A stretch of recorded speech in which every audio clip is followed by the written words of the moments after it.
Hey guys, and welcome to another episode of Social Marketing with Eric. My name is Eric Hammond. I'm the host of this show.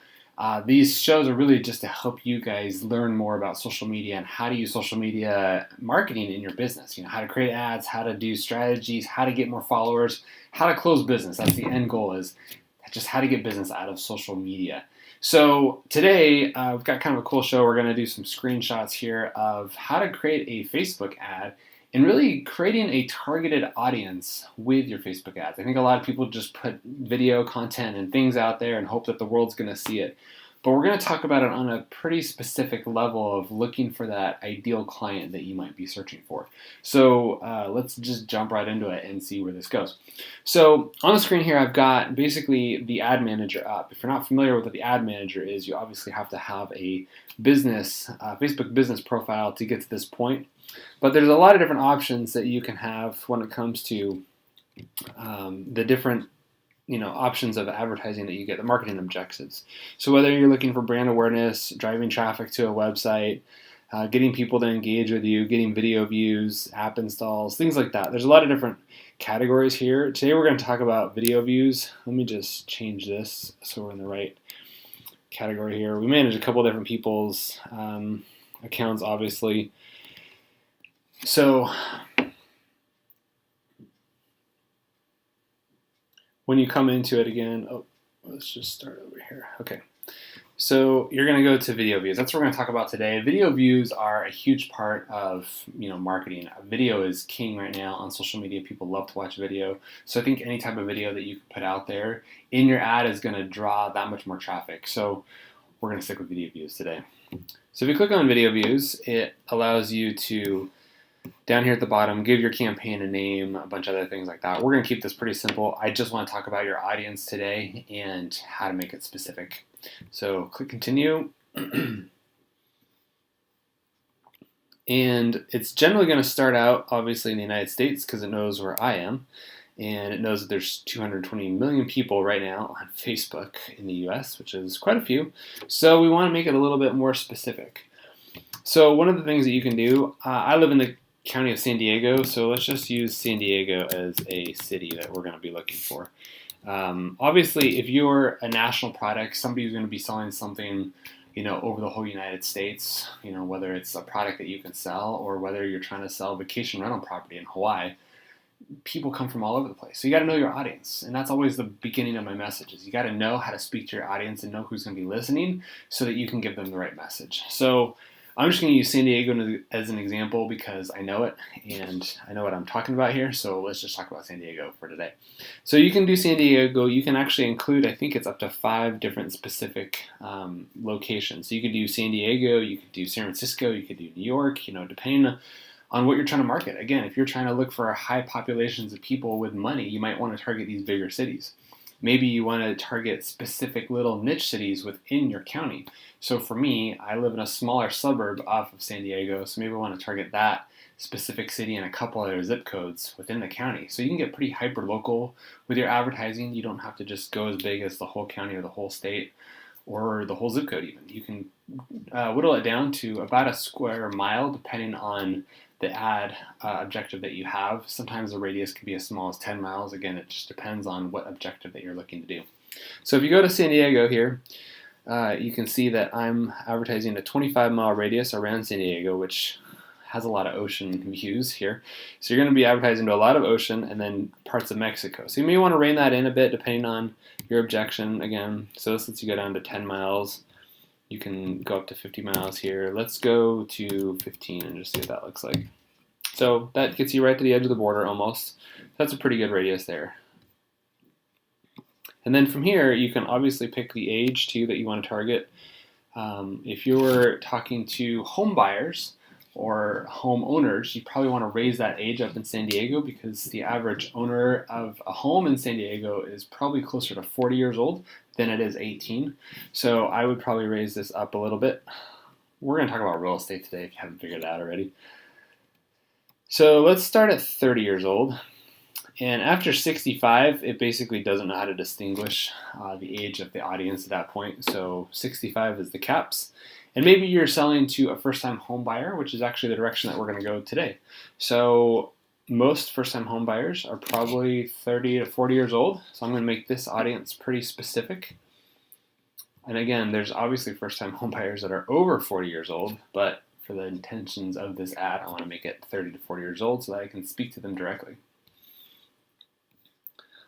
So you can tell already that my audience over here on the right has pared down a lot. There's 480,000 people between the ages of 30 and 40 years old in this radius of San Diego that are on Facebook at any given time. They're not always on, maybe they're only on once a month, but they're members of Facebook at the moment. And you can choose men or women. For this ad, we're going to hit both of them, so we're fine. If you speak a certain language and you want to write your ad in a language that you speak, whether it's Spanish or Chinese, whatever it may be, you can actually target people who just speak that language. So the nice thing about Facebook is it gives you a translate option, meaning that if I'm reading this and somebody has put the ad in another language, I can hit the translate button. It's going to translate the ad into my language so that I can speak it or be able to read it. There's a couple people that I follow who put their ads in Spanish and Italian, and it allows it to translate into my language so that I can read it in English, which is awesome. So I'm not going to designate the language for this, but know that you can. The next one is detail targeting, and this is what we're looking for today. So this includes people who match at least one of the following. There's always these little I information buttons, so you can kind of learn more about how to use that part of the Facebook ad. But what this does is it breaks it down into demographics, interests, and behaviors so that it lets you kind of segregate your audience to who you're looking to speak to. So today, I want to look for first-time homebuyers. So I type in first. It should find it. First-time buyer, first-time home buyer. There you go. So over here on the side, there's demographics and there's interests. Interest is people who are interested in buying for the first time versus a demographic of first-time home buyers is actually a group of people who are interested in buying this home. So it kind of tells you over here on the side roughly how many people exist in the United States that fit in this category. And it kind of tells you how it weeds these people out too. So I'm looking for first-time homebuyers. And now it's changed my list to 12,000 people who exist, again, between 30 and 40 years old, who live within the 15-mile radius of San Diego. So already I've created a pretty good audience. Anything more that I add now to this list will increase that number. It may only increase it by one person, but it may increase it by a whole bunch of people. So you want to figure out how big of an audience that you're looking to speak to, and that also depends on the budget that you have. Right now, let me just scroll down a little bit here. It's assuming that I'm going to spend a lifetime of $30. So for a $30 budget, it's saying that, let me get back up here, I can reach about 450 to 1,100 people daily with $30. And so, if I only have $30 to spend, at least I know how much of my audience is going to reach. So out of the 12,000 people, at the most, I'll reach 1,100 people. So that's about 10%. So I got to base my audience on how much money I have to spend. I would say if you're new to Facebook and you haven't spent any money before, find $50 and just be willing to throw it away. Kind of like walking into Vegas, putting in the slot machine or on the table and just saying, if I win or lose, I don't care, at least I've learned something. And that's the point of this. Just try something to learn it. So whether you have an open house coming up, or you just got a new listing, or you're doing a listing for somebody else and they're letting you help market it, or you're just trying to find first-time home buyers, commit to spending some amount of money that you can test this and see if it works. Now, if you're a veteran of Facebook and you've been doing this for a while and you've spent several $1,000s or hundreds of dollars on this, you probably have a bigger budget that you're willing to spend, so you're probably willing to go up to a couple $100s to try to find those clients that are going to make sense to purchase the house that you're selling. So figure out what your budget is and kind of go from there. So right now we have first-time home buyers. I want to also say that you can look for interests such as hobbies, whether they play golf, whether they're interested in surfing, whether they like to swim, whether they like to travel. There's all sorts of specific hobbies like that you can sell. So again, it kind of goes back to the home. If you're selling a condo on a golf course, you probably want to have people that are looking into golfing because they probably want to live on a golf course if they like to golf. If it's a beachfront property, you probably want to target people who enjoy the beach, who like to surf, who like to vacation, things like that. So you got to know your house, you got to know the property that you're selling, you got to know how to market to the audience that's going to be buying that property. And you as the real estate agent, or whoever watching this video, is going to know how to target those people because you know the platform and what you're selling. So understand that first. Try to figure out who that ideal buyer is going to be, and that's who you're going to speak to in this message. So I could market to first-time home buyers and current homeowners at the same time, but my message isn't going to be read as well. So I probably want to create a first-time home buyer message, and then I would want to create a homeowner message going out to the same property, but targeted in different ways, if that makes sense. So if I'm selling a condo and it fits a first-time home buyer because it fits the income level that a first-time home buyer probably has, I'm going to create an ad around that. Like, are you looking to buy your first home? Are you tired of renting? Are you new to the area? Are you trying to find out what's available in this area? Come to my open house this weekend. So with these two different ads, you have the option to create two different ads. You have the first-time home buyer who's going to be, somebody who's probably renting, somebody who's moving to the area, someone who's been here for a while that just hasn't purchased a home. You know what a first-time home buyer is. And you're going to be saying a certain type of a message to them, like stop renting, or it makes more sense to buy, or take advantage of the low interest rates. You're speaking to that first-time home buyer. But then there's the other side, is if I have this listing and I'm selling it, I'm looking for a first-time home buyer, I'm probably looking for more properties to sell in this area because it's my farm and I want to work in it. So now I might also target homeowners that live within the same area saying, have you thought about selling your home? We currently have this listed. We've had a lot of people interested in it. If you'd be interested in finding out what your home's worth, or if you've thought about selling, contact us today. We'd love to come over and give you an idea of what you can sell your home for. So see how the messages are completely different? You're actually going to make two separate ads and target both of them for the same property, but speaking to different audiences. So again, it matters how you speak to your audience and what you're going to say to them. So we're looking for buyers in this ad, and we are basically, again, looking for first-time home buyers. And the next thing I think I'll add is renter. Oops. Let's see, renter demographics. There you go. So see the difference between renter demographics and interested in real estate insurance. So there's a lot of different people. You have 65 million people who are renters, and you have 472,000 people who are interested in renters insurance. So as you're going through these, make sure that you pick the right category. So now I've added first-time home buyers who also are renters. And now this has increased my reach by 210,000 people here. So the difference too is that this is either one. It includes people who match at least one. So they could be renters who've owned before, and they could be first-time home buyers who are renting, but it doesn't mean they have to be both. You can, let me click here and go to narrow the audience, so I can narrow it and say they must also be renters.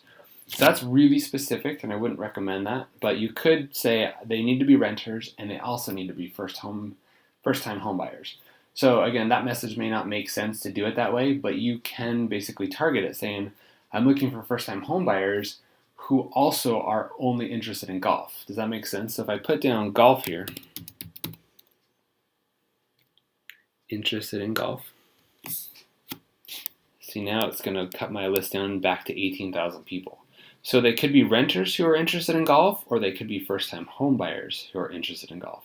Either way, I'm getting very specific in my message. And maybe with this message, I have a video of a golf course. I fly my drone down the golf course. I have a picture of somebody golfing. There's all sorts of things I can do with this type of a message if I'm targeting people who are interested in golf who probably want to be buying a house.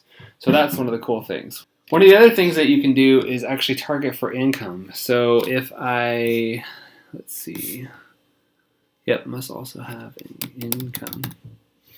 So if you type income, it shows you here there's lots of different income categories that it has. So I would take this one with a grain of salt. It obviously doesn't look at your tax return and know exactly how much money you're making, but within a couple bucks, probably it's pretty accurate. So what you can do is basically target based off the income that they need to have for the property. So if you're selling, let's just say $100,000 property, which probably isn't going to happen in San Diego County, but for all intent and purposes, let's just say you're going to be buying a $100,000 condo, which means you probably need an income of, sorry, I didn't prepare for this. Let me do the math in my head. So you probably need about a $500 to $600 payment per month. 60, let's just call it $60,000 of income to qualify for this property, which might be on the low side. I don't have my math done that well, but let's just say you need about $60,000 to $70,000 of income. So I'm probably going to target the $50,000 to $74,000 income here. And then I'm also going to target the $75,000 to $100,000 income. And you could go a little bit higher, but I think that's probably a pretty good range, $50,000 to $100,000 of income. So as you can tell now, our potential reach has changed again. We're at 96,000 people. So that's a pretty big audience. You may want to narrow it down and exclude people. There's an option to exclude. You could exclude homeowners from this list because, again, we're only targeting renters and first-time buyers. So you're excluding homeowners. See that? It changed it about 48,000 people. So now you're down to about 51,000, which makes sense. You may want to exclude real estate agents because you don't want to advertise to other agents if that's the route you want to choose. So job titles, real estate agent, broker, there's not going to be that many, but a few. Again, you're just saving a couple dollars by not marketing towards them. So again, we're not building out the whole ad, but you get the gist of it. You can get very specific with Facebook, and that's one of the cool things is. It's kind of creepy how much Facebook knows about you, but because of the algorithms and how much tracking they do when you're online, Facebook knows everywhere you go. They know what you're interested in. They know what your hobbies are. They know if you own, whether you rent. They know roughly how much money you make. I don't know how they figure out that number, but they know a lot about you. So again, with a grain of salt, you can really target down specifically who your niche buyer for this property could be, and you can create an ad specific towards them. Again, people who are renters, first-time home buyers, interested in golf, they make a certain amount of money. If you make a certain type of a message that appeals to that type of a buyer, and maybe you set up 10 more ads just like this for different type of specific audiences, you're going to have one killer ad campaign. So I hope this video kind of helps you realize the nicheness of what Facebook can do for you in your advertising. Again, this is really just to help you create a specific target audience to help you and your business grow and to help you find the ideal client that you're looking to work with. What you put in that video and what you put in this ad is very important, but knowing that the audience that's going to hear it is specifically designed to help you convert them, it's going to be awesome. So my name's Eric Cameron. This has been Social Marketing with Eric, and thanks for joining us each week as we help you really dive into what social media can do for your business and how to get an ROI from your social media platforms. And if you have any questions, please reach out to us. We're happy to help. We'd love to cover any topics that you have struggles with or things that you're looking to do more with your business. So until next week, we'll see you then. Talk to you later.